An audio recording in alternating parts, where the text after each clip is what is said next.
Hello, Hello, everyone, this and is welcome your back. daily dose of internet. Welcome back to Creator Aspect, everyone. Here with Sarah Burssty. Welcome. Hi, Welcome, I'm Sarah. Sarah Welcome. Burssty. Let's go. Welcome.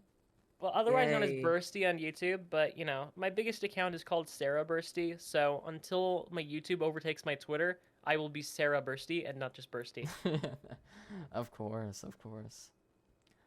I think we should start off with the most recent thing. I'm pretty sure this is only a week or two ago, but you recently released merch. Um, Yeah, you can check it out. Am I able to plug it?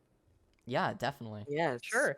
You can check it out at shop.bursty.com with two S's. Don't use two T's. That's stupid. Everyone does that. Shut up. Or two R's. Two R's, that's Okay. even worse. I'm not Aaron Bursty. Come on, get your Of head course. together. Anyway. What was your experience with all that? Of course, you worked with Merch for All, which our last guest did as well. Oh, really? Who was it? Kyrotech. Okay. Basically, it's just pretty chill.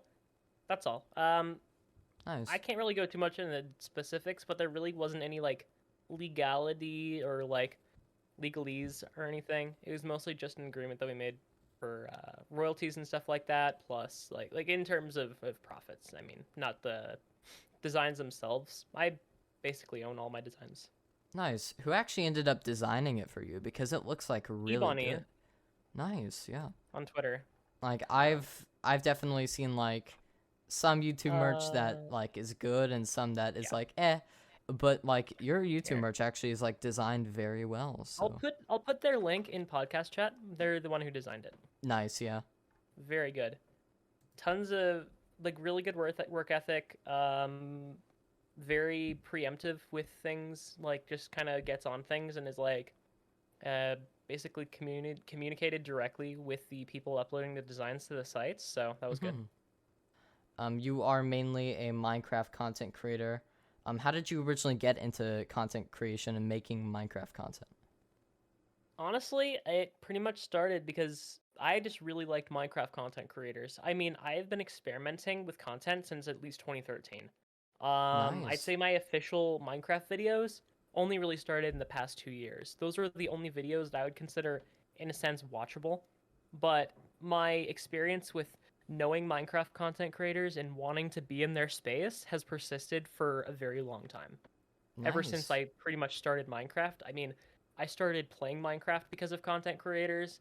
Yeah. I got brought back to Minecraft because of SMP Live. Like, there's just so much of this, the community keeps being revived, and therefore my interest in the game keeps getting revived. It's great. Yeah. Who were those some of those big YouTubers that really made you want to make Minecraft content? Um, I'd say most of them have been canceled now, so I don't know if I want to Oh. talk about them. Oh no. It's so sad too. I looked up to Damn. them a lot. One of them got into NFTs. One of them is just doing literal crime. It's great. Dang. Life is great. Listen, I Of don't course. care who the people were that kind of influenced me. Yeah, I look up to a Mhm. lot of people. I still look up to a lot of the people that were big even at the time that I was still watching creators and Yeah. have persisted on throughout that. I can still look up to a lot of people. Maybe not all of them are Minecraft creators. A lot of them are. It's a real melting pot, I'd say, of creators that basically make me want to keep going. Yeah. That's great to hear. Has anyone ever thought about why it's only Minecraft creators that have a bunch of canceled people in them? Because Minecraft is a kids game, there's a lot of kids. I can completely understand that it's really easy to be impressionable um Mhm. towards a Minecraft audience because it's a lot of children, right? And you have to watch yourself around children because you have to be delicate, right? Like I'm Yeah. not saying you have to walk you don't have to walk on eggshells unless you're massive, but if you try and keep a reserved life and try to keep your presence as approachable as possible, you shouldn't have any problems. It's just that a lot of people make missteps and essentially basically show the worst side of them. Everyone Mhm. has their worst side, but in the means of which you are able to control yourself is something that Yeah. many people completely falter at. they get to the point where they're like, yes, I'm gonna succeed, but they completely just skip the part where they're like, I have to carry myself in a way that it basically makes me like a responsible human being that is going to be Mhm. able to tackle on these problems as we go. And I think, despite the fact that I didn't blow up really big, and I don't like over the time that I've been doing content and seeing other Mhm. people blow up faster than me, faster like at a way faster rate. I've seen streamers go from 0 to a million in the time Oh that it yeah. took me to get 100 subs, right? Mhm. But the one thing that a lot of them didn't have the time to do was learn basically how to actually work with an audience and how to like responsible with them. A Yeah, lot of people are just very irresponsible. And I'm that's not fair. saying it's a fault to their character as a person, but it is something that's going to get them in major trouble and has proven that it's going to get them in trouble. So you need to work on that. Do you ever worry about like any like type of cancellation and stuff like that that happens around? I can basically say, yes, there's probably things that people could dig up on me in terms Mhm. of things that I've said or believed in. That's just not me now. Like That's fair, yeah. there was I can say in full earnest that my Twitter, my Twitter back in the day, I think I've deleted almost everything on it, but I used to be like one of those like silly anarchy people, you know? I used to Mhm. be like, "Yo, kind of government kind of cringe, you know?" And then, I kind of lost that audience and supporters as I moved on to better things and becoming a Mhm. more well-balanced person. I changed my worldview. I never I wouldn't consider anything I did problematic, but more just Yeah, cringe. that's fair, yeah. I'm trying to especially since I just turned 19 like 6 days ago. I want to be a more mature person. Yeah. Maybe not particularly in my content, as my persona in my content is very exuberant, but besides that, I just need to keep myself well rounded. Mhm. Yeah, people keep thinking, people forget that cancellation was supposed to be a good thing in the beginning, but now it's kind of like a horrible It was thing. it was it was basically having people take responsibility and change for things that they still do not subscribe to nowadays, but basically Yeah. saying, "Yeah, that was me. I'm changing. I'm learning more." Mhm. Of And I think course. it was like that back then. I mean, there was a lot of drama between people, but it always ended up kind of resolving because it was like, "Hey, this is like Yeah. no hard feelings at the end of this." I can Mhm. definitely say that there are people who have done crap, illegal stuff back then that people obviously called them out on. I mean, I think the range of tolerance was actually higher back then at a point because people didn't overthink it so much. Definitely. People are way more intolerant nowadays because of the fact that they're overthinking things and thinking that there are inherently enemies that are out to get them, which makes people have a more radical train of thought where they have more of that um vitriol, where they're like Mhm. really mad. They just get mad over someone in their head that they made up, right? Of Yeah. course, some of those people come into existence because of the fact that they get so mad at the concept that they basically will it into existence. But like, I think we should just start just seeing the person on the other side of the screen. Yeah.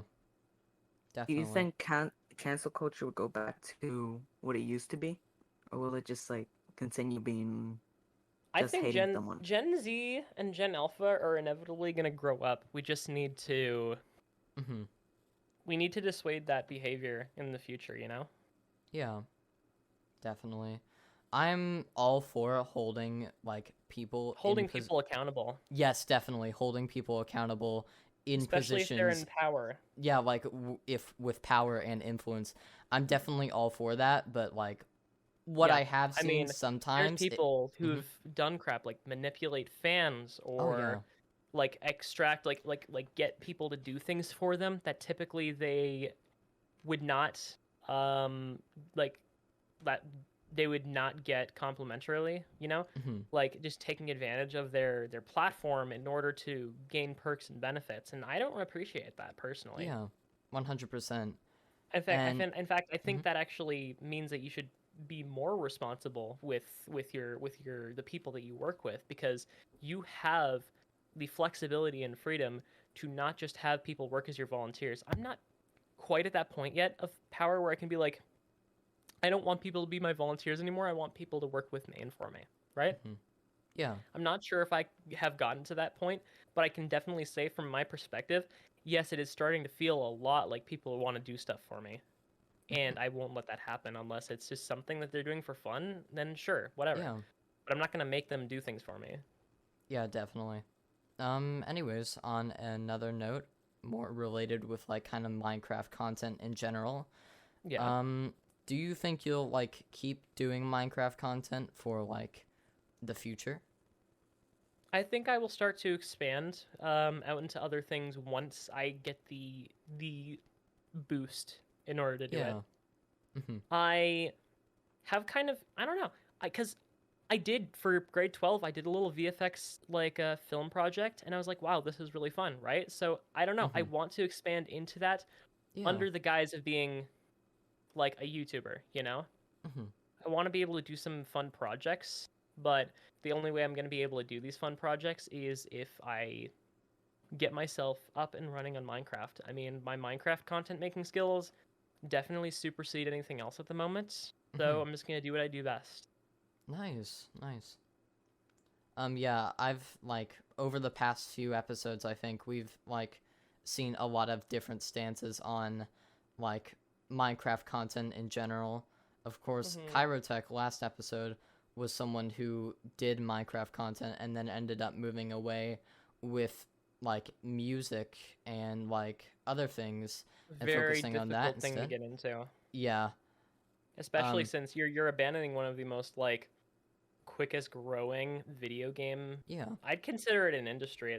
Just like making Minecraft videos can be quite a competitive industry. Oh yeah. But do you think mainly Kyrotech's reason for moving away was that he didn't enjoy making Minecraft content anymore?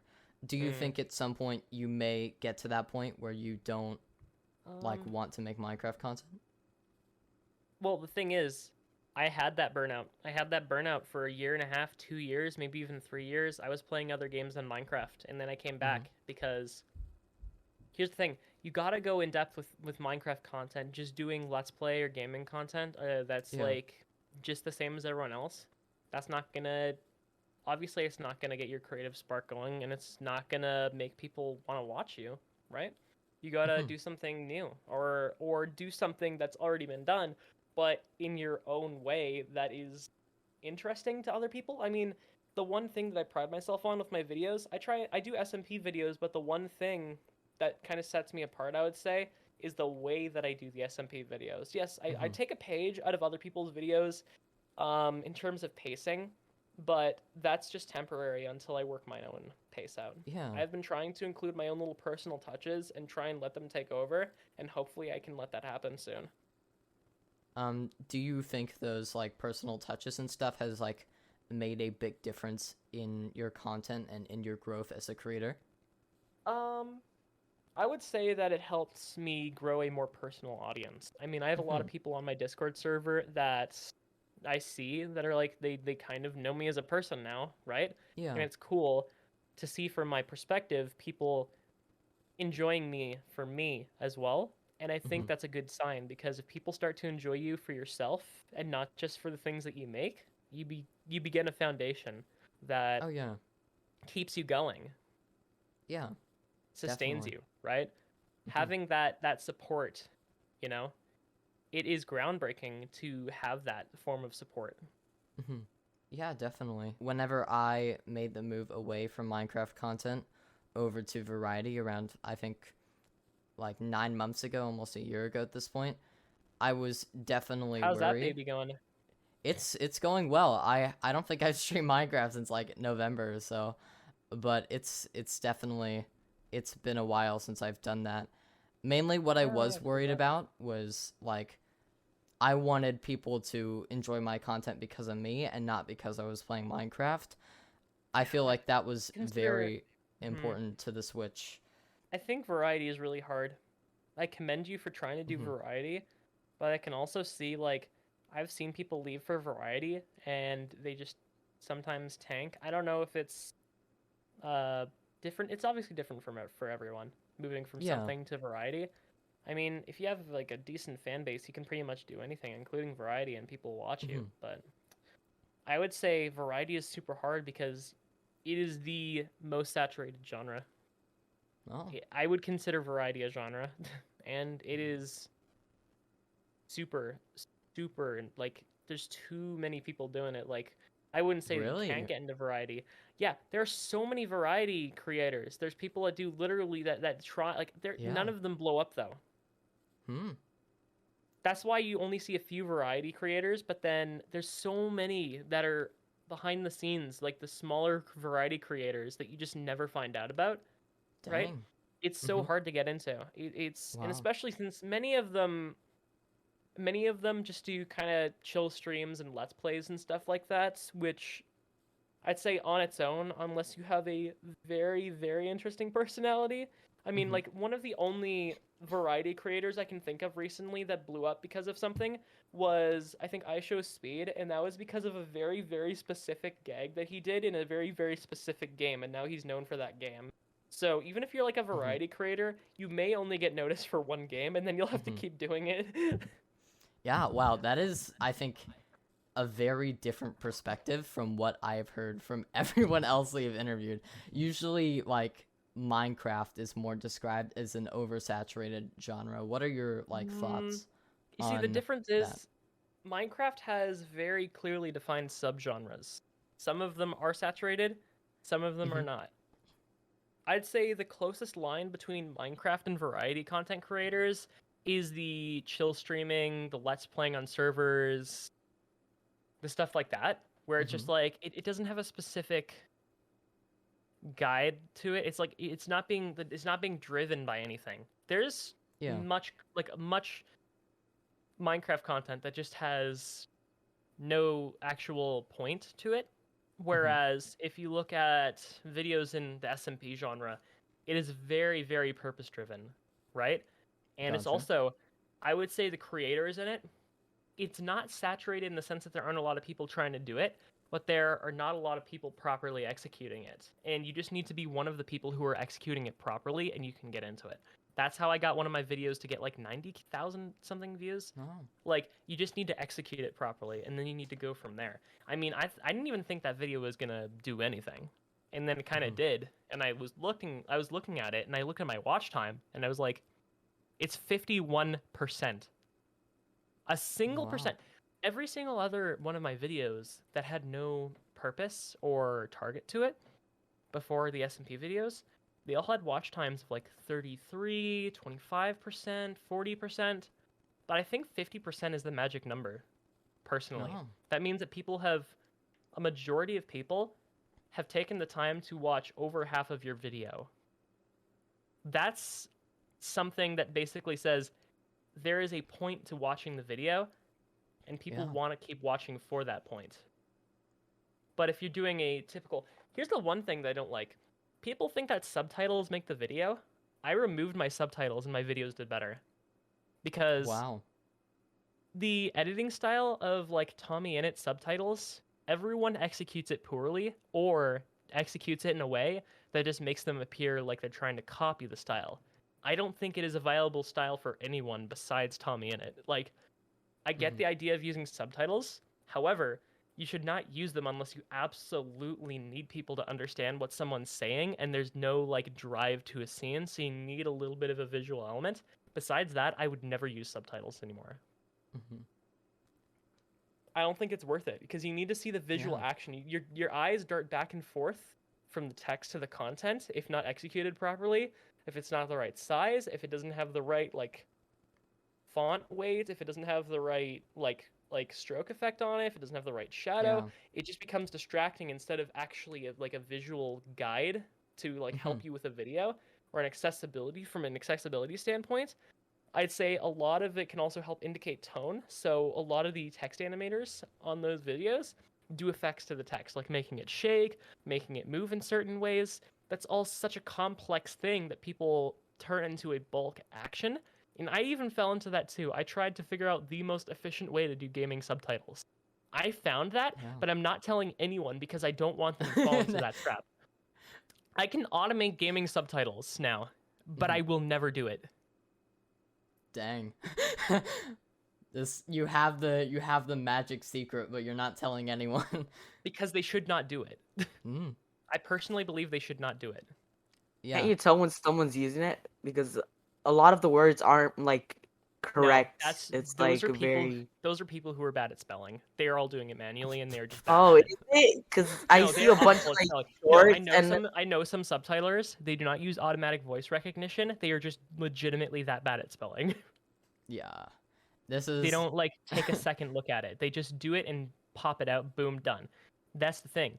The subtitlers for big YouTubers, they have a keen eye. They look at things, they make sure everything's Mhm. edited properly, they go over it a second time, they add effects, they add animation. It's such a delicate art that you cannot just do as a small creator. You can't just be like, hey, I'm going to do this in the exact same way. I'm going to add emphasis to certain words and stuff like that. No, it's too difficult. Spend your time on the story of your video. It is going to Wow. be so much more rewarding to you. This is why I have someone else edit my videos, because I'm such a bad speller. I do video subtitles. I will admit that, but yeah, I I was couldn't. thinking a little bit of that. I was like, Jteller, you're getting Listen, called out, listen, Jteller. And I, listen. Subtitles, okay. Subtitles have their place. They have their place in Yeah. some videos.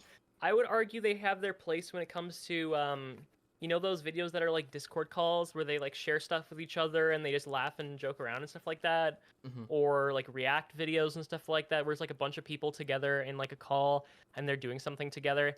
That may warrant it, especially since you can get lost in a lot of the action. But it can't be like a crutch, you know? It can't just be like, wow, this video is so good because there's subtitles. Trust me, I've tried. It doesn't work. Mhm. In Wow. fact, Yeah, Jteller. my last video that did really well had barely any subtitles. The only thing I did was titles, which was having like a very specific term or the title of the video or something along those lines, right? Mhm. For emphasis. Only the emphasis points I put text, and I used it in a way that didn't make it seem like it was subtitles. It was text on screen, it was an element in the video, and people didn't have to like move down to look at it. It was in the center of the screen. Yeah. Wow. I I You? just kind of I'm not trying to be like completely harsh to people who use subtitles, but I'm just like kind of I just have a personal vendetta against subtitles at this point. yeah. Yeah. Wow. I Yeah, I feel thought kind they of were called out. automatic. I am so sorry. It's okay. Yeah. Yeah, I'm just a really bad speller, so I don't even edit my own videos anymore. I have someone else do it for me, but yeah, wow. That is definitely some advice. Any editors that use subtitles taking notes? I mean, I Of have to do course. subtitles for some people because they demand it. So Oh. some of my favorite videos have no subtitles. Even though I'm Hmm. someone who does use subtitles as an accessibility aid, I use the Yeah. YouTube built-in subtitles because they're designed to be accessible and not there is a little fun thing, you know?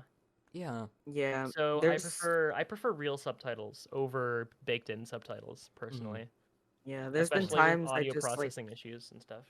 Yeah. there's Tiny, been what's up? times that I just like leave a video immediately after like 5 seconds after I see how big the subtitles are on screen, Yeah. and Yeah, no, it's because I think the subtitles make the video, right? yeah. It's like it's huge.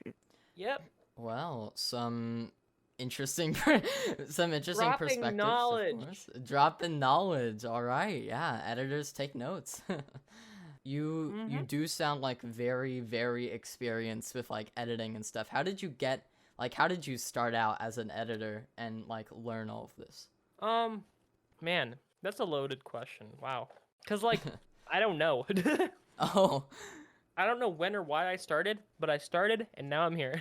Oh. Just kind of Just kind of happened. What do you okay, this one's easier. What do you do during editing? Because I've heard people like organize the clips first, like cut them down, and then do this effects I have after. ADHD. You think I'm organized? uh Nah, I'm very unorganized. Okay, Unless yeah. I am mandated to be organized, in which case I do the best darn job you've ever seen. But if it's like just for myself, it is a trash heap. mhm. But I know where everything is. Of course you have edited for other YouTubers. You posted a tweet about editing for an Ant Venom video a little Yep. while ago. That was his video about Blockbuster. Oh.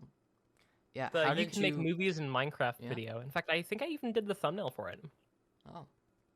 How So that did was fun. you How did you I start also wrote it. editing for other YouTubers? Well, I can tell you how I started editing for Skeppy. He DM'd me. So he Oh. approached me. SB737, I made a tweet on Twitter.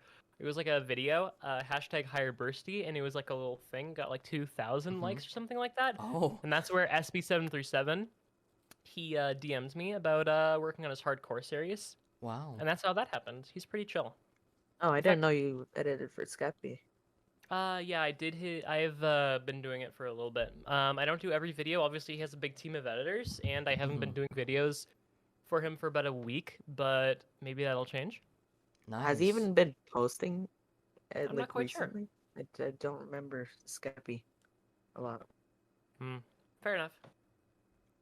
What has been your kind of experience editing for bigger YouTubers?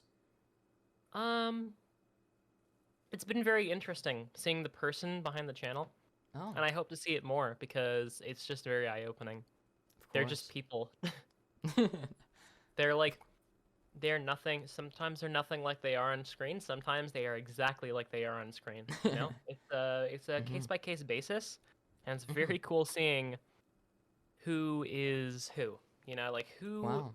is the people who basically are completely genuine on screen, and who are the ones that do it for a persona. You know, and Oh. either way, it's completely valid. However, it is kind of cool seeing people who are very not chill in videos being some of the sweetest, most like reserved people in actuality, and that's one of the cool things I like. Right? Nice. For example, I would say Ant Venom. He's exactly like he is in the videos. Very inquisitive, likes talking about a lot of topics. I mean, he has like Yeah. he has a library of knowledge. Very cool.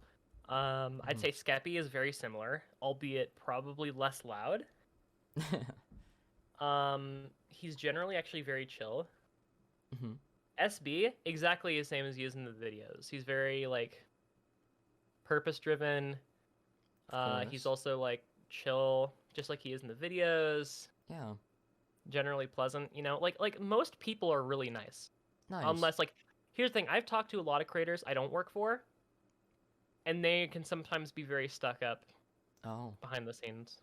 So, it's there's some good ones and there's some bad ones. But Have you ever had someone that was completely different from what you expected?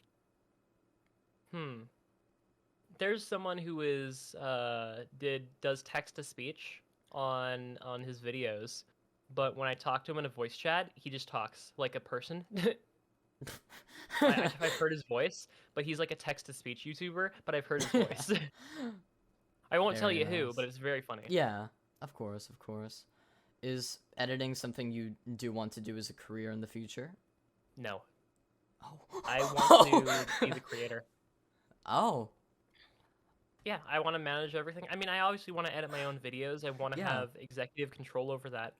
But I don't want the grueling side of editing to be my permanent thing. My permanent goal is Yeah. to work on the parts that I believe like are important. Pacing, the video. I think a lot of the I think what I'm doing right now, I would consider it grunt work. It is a very creative profession. However, I can't see myself having enough energy. I think I almost got close to burnout one time. I was doing near daily videos for other people, and I had no time for myself. I was very burnt out. My self-care dropped. I want to be able to manage more than I am doing everything myself. Obviously, it's a big stretch goal.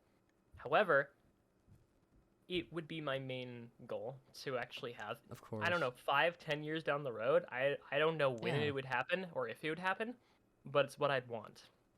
And I'm not saying that from a place of vain. Like, I want to be the popular one, have people do stuff for me and whatever. I just need to be able to have that time that I never had before.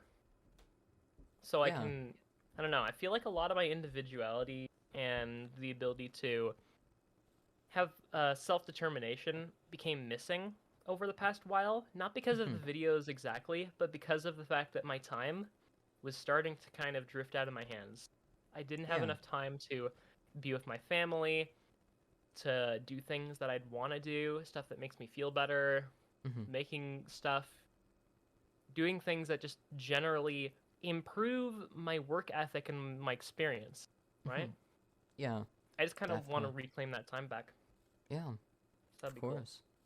Also, I definitely want to be part of a bigger project. I want Nice. to increase my horizons to bigger projects, which is kind of why I'm saying I don't want to just be the editor, because I am so, my mind is in so many places, not just from editing, but from pretty much everything about videos. I just want to be able to oversee something big and be able Yeah. to see the whole picture without feeling like I'm being pigeonholed into one thing. Cuz it doesn't really feel awesome a lot of the time. Yeah. Having that ability to see everything else happening around me that I'd love to be a part of and love to interact and take part in, but not having the time to do it because I'm so laser focused on one thing. What are your favorite videos to make? Story videos, scripted videos, that's for sure. It's like making little movies. It really feels like it feels better than just playing a game because there's a purpose to it. You know what's going to happen. You can make it as cool as possible. You can do multiple takes. It's just fun. And I know a lot of people call people out for making things that are scripted, but I would argue that I'm not hiding it. In fact, every time someone has said your videos are scripted on my YouTube comments, I just respond with the word yeah. With Yeah, I like saw your community post. no I was no like, no. no caps, no punctuation, just the word yeah. Yeah. Yeah, is that supposed to be like a insult? Was No. that meant to be? I think a lot of people do say your videos are scripted as an insult, but it's because they think that content that is scripted is inherently fake.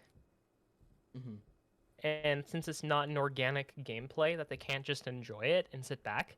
I mean, if it's not for you, it's not for you, but I it's the guess way it I'm doing it. depends. It depends on what is scripted. If it's like someone talking about something and it's scripted, it's like fine. I like those videos. But if it's like supposed to be, it's like acting like if it's an organic thing, but it's actually scripted, it would be very bad. Hmm. I mean, I can say right now my SMP videos have scripts to them. We do almost 99% improv though. Nice. So we have the plan in mind, we gear up for it, we do it, retake if we have to, but in the end it's a story. It's not a Yeah. let's play. Yeah, Do you I like those type of SMPs where you just like know where you're going, but you're like improving through it. I mean, It's- hey, I can say a secret right now. We do have access to build builds and stuff like that without survival. But that just makes it way easier to Yeah. make the process as efficient as it needs to be. We don't give ourselves items. We make the things that we put the items in. Nice, yeah. Do you I mean, think it's all about the aesthetics. It helps with aesthetics. It helps with driving the story because you can have everything be purpose built to what's in the script. It is very liberating. Yeah. Yeah, I guess at the end of the day, it's about telling the story, not what's genuine. Like I built this whole entire like tower. That's why I don't want to do insane stuff like that unless I absolutely have to. If I ever build insane stuff, it is typically actually something that I did. But I'd say combat sequences, verbal interactions, that doesn't have to be like completely just like wing. You don't have to wing it, Yeah. you know? Definitely. Because then you can't have people enjoy it if it's like all stumbled and awkward and stuff like that. Yeah, It's definitely. good having an outline. Of course. Do you think like having those storytelling aspects makes like making SMP content more enjoyable for you? I would say it made it way more enjoyable for me because the videos are performing better. I can Mhm. put more time into the effects and the scripting and also just the editing and everything, Mhm. because it's like, wow, it's like I don't have to feel unsure in my own skills because this is planned out. It's gonna happen the way that it is in this piece of paper here. And all I have to do is just execute it properly. We can try again if we have to, but in the end, it's something that I have control over. I think the things that I don't have control over really kind of worry me Mhm. because I'm not a particularly great Minecrafter in terms Mhm. of skills. I'd say I'm a good all rounder, but I am not awesome at PvP. I'm not awesome at building. I'm not awesome at, like, I'm middle of the line, Yeah. but I also want to still impress. So it's cool to be able to do that. When do you think you started to like gain traction as a creator over the like many years that you've been doing it? The past year, Oh, hmm I was basically a flatline before that. Constant interesting. flatline. I mean, I think your most popular video was like uploaded a month ago or something. Yep, that Yeah. was the one. That was the one that made me solidify my position that I need to keep doing SMP videos in the way that I'm doing them. I just need to keep getting better and find out what people like. I mean, I'm experimenting. One of my latest videos isn't doing as well.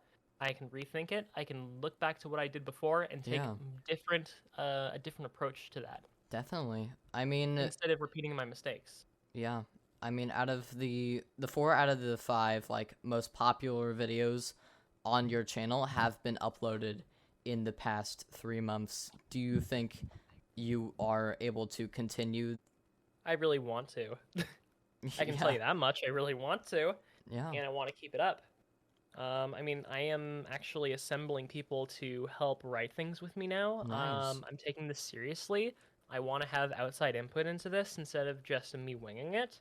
I'd say that's the one thing that's going to be able to help me keep this going is having other people that have their own creative mind, which can kind of give me a Mhm. kick in the right direction. And that's when I can really kind of get the engine going because it's really hard to, you know, unless you have honestly I'd say it's a cure for my writer's block is having people Mhm. be able to kick you in the right direction Yeah.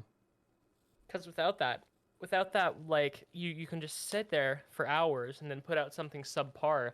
because you didn't have that little kick to set you in the right direction, so you just haphazardly ended up Mhm. having the outside influence of people who are like, hey, I don't know if I like this ending, can we make it more concise or make it more detailed, right? That's not something you can get from just looking at it yourself. That's why writing is a collaborative job and not necessarily a solo job. Of course. I'd Of say course. the Yeah. brainstorming is possibly the most important element of my videos right now, Mhm. and I want to improve the brainstorming process as much as possible. Yeah. Definitely. Um, I'm gonna do a brief, like, kind of like interlude. This is a little bit off topic, but Yeah, no problem. I just now remembered this. Apparently Zyphon had an ARG and you solved it. Yeah, Zyphon was on call with me, and she was like, "Bursty, you know about my ARG?" And I was like, "What?" And she's like, "So there's like this ARG that I did, and here's the beginning of it. Can you solve it?" And I'm like, I just started screen sharing and showing every step of the way. She really didn't kick me in the right direction that much, except for if I was like extremely stuck. And if there was something that like there was one part that was Yeah. legitimately broken and she had to send me like an image that like Mhm. was not compressed. Besides that, it was all like just like going from clue to clue. Mhm. I'm surprised no one else got it though. Yeah, I was like, I saw that. I was like, wait, you had an ARG? I was like, yeah, wow. I mean, I have one. Oh. Hmm? Good luck. Oh um, no. do you think It's on like, my Wikitubia. I mean, oh, like you can have fun looking through it, but Oh, I thought you were oh, joking. I thought you were just gonna make a bunch of people just like start looking through like nah, tweets no, that have there's no meaning. legitimate hint. There's legitimate hints and clues, and oh. a lot of stuff people haven't discovered. So it'll be fun. Have you ever like solved an ARG before Zyphons?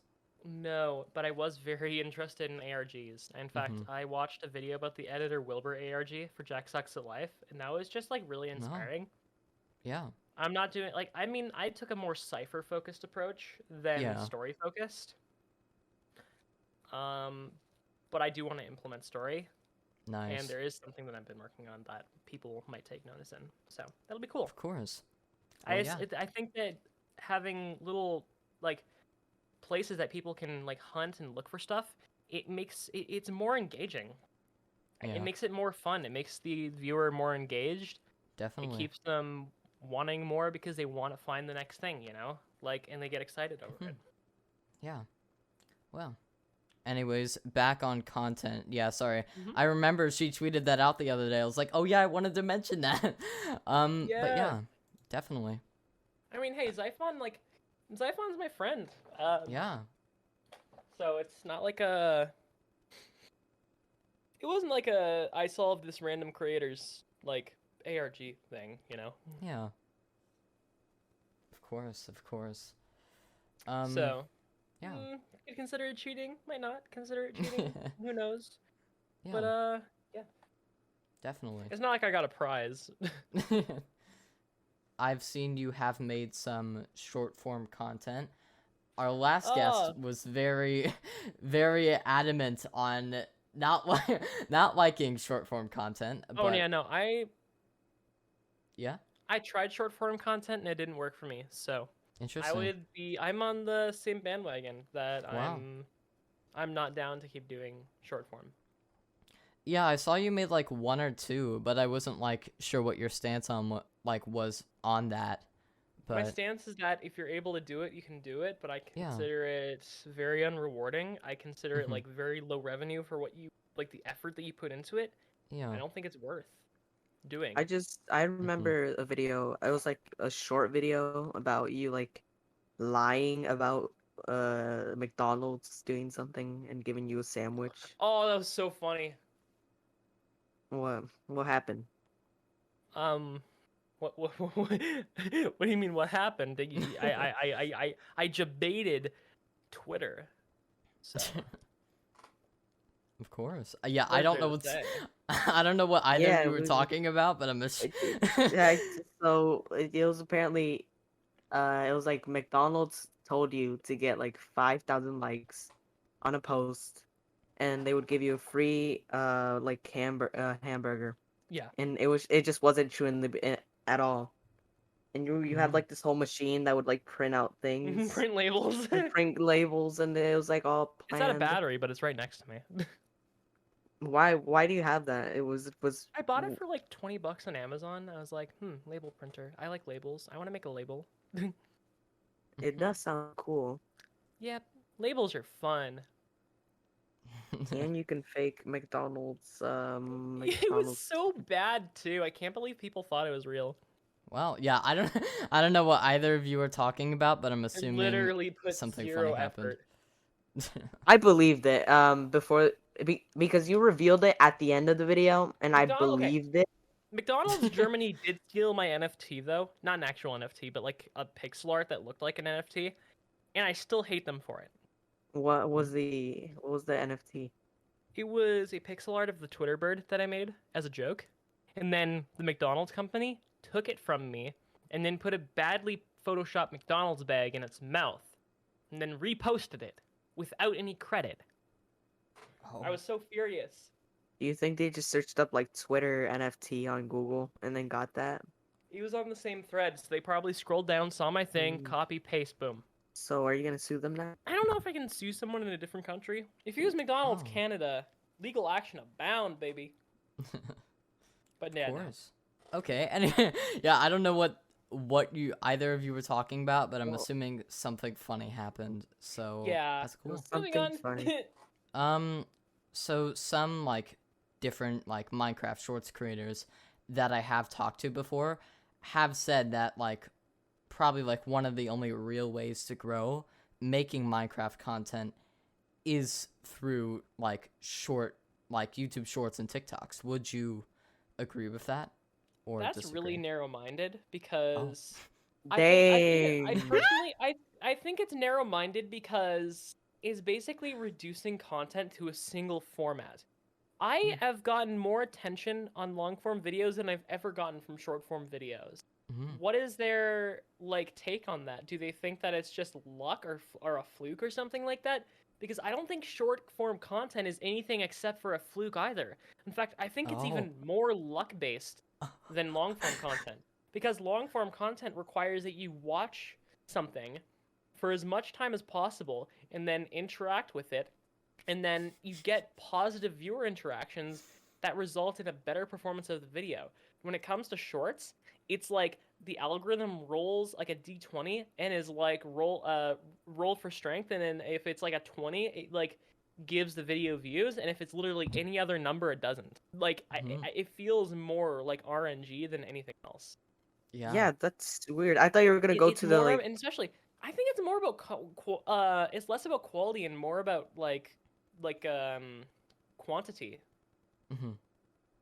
I've Of noticed so course. many people, they upload near daily, they sometimes upload twice daily. It is such a grind for something that I don't think anyone who watches short form content is actually an engaged or useful viewer. I think that pretty Mhm. much the majority of short form viewers are not obviously they're clearly organic views, but they don't turn into organic engagement. They are not an audience that actually cares about you or your content. They're going down a shelf of other videos that they like and move on.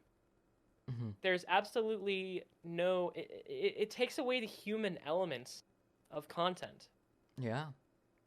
It makes Wow. it so much more personal. I've seen shorts creators get harassed the most because Oh they yeah. have no real community of people behind them. Mhm. So the only people that end up like I think the long form creators end up trashing on the short form creators like as individuals. I don't like that. I think short Mhm. form content is bad, but I don't like when people actually harass the individuals that do the content. If it works Oh for yeah, them definitely. and is profitable, then let them do it. Yeah. Of course. Of course. Wow, that was inspirational. Wow. Oh God, Tiny. You're no, but you're no, We're but not actually you're the ending. first. No, you're the first person. No, you're the first person to like talk about that like in that way. Everyone else has I mean, been saying Chirotech. that it's good. No, Chirotech Cairo, was heavily against well, short form content. Tech had like a Chirotech bunch of hated it. people steal their like I am things. against short form in a sense of I think that it won't work. I am not Mhm. against it in the sense of this is ruining the community. It is Yeah. just preventing the people who work in short form from being able to gain the community that they deserve. I Yeah, understand definitely. offloading content in this like, there's a concept that I learned from someone called the content tree. In every single branch from the trunk, the trunk is the main piece of content that you create, whether you're recording a video in its fullest or have a massive Mhm. stream VOD or something like that.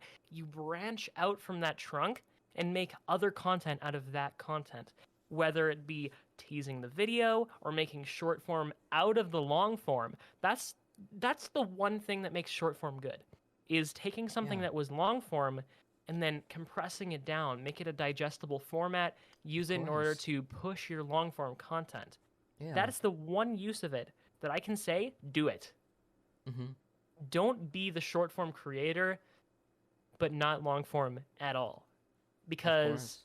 you are instantly pigeonholed. You cannot make long form videos because every single one of your viewers is going on the shorts shelf. They will never leave the shorts shelf Of course. and actually watch you as an Well. individual. Mhm. Wow. Because Um. there's an algorithm behind what videos you watch on shorts. When it comes to long form, you click on the video that you want to watch Yeah. before you actually start watching it. When it comes to short videos, you scroll and it instantly starts playing. You don't know who it is or what it's about. It is just random. And I And you don't like the can random.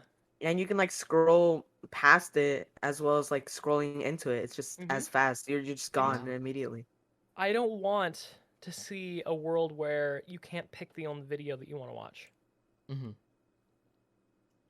Wow. Because that would be devastating to creators.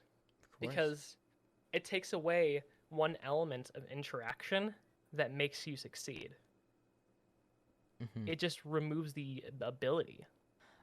Just before we do end off, I do want to ask one more question, since sure. of course you are very, very determined. Is definitely one thing I have learned from this episode. I've also like kind of learned that you have a lot of experience with editing and like kind of content creation in general. Is there any like Yeah.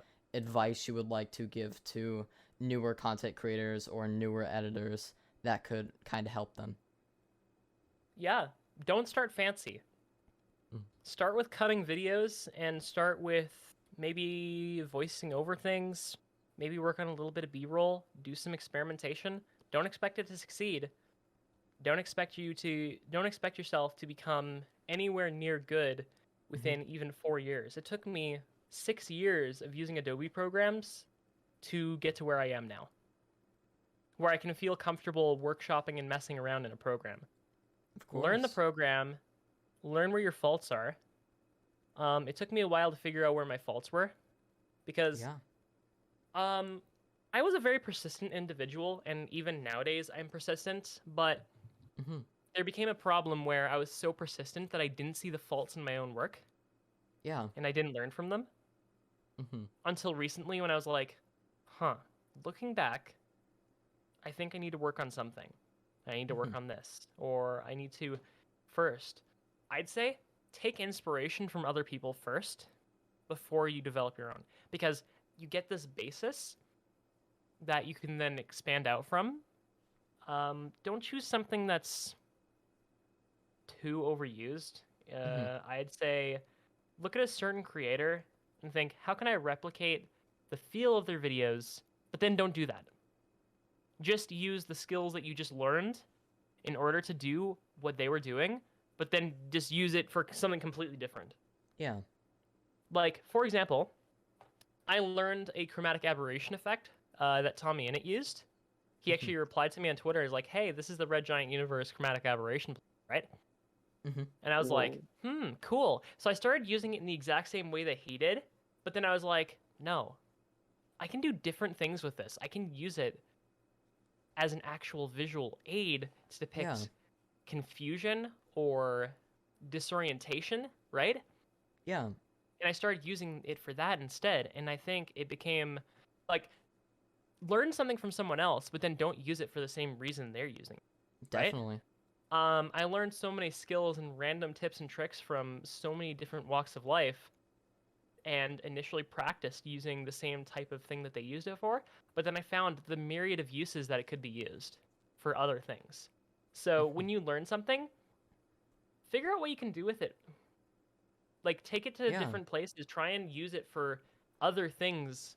Use effects and designs for things other than what they appear to be designed for. And eventually you'll develop your own style, albeit janky. You'll develop a style that is going to be unique to you. It's going to be janky to work with.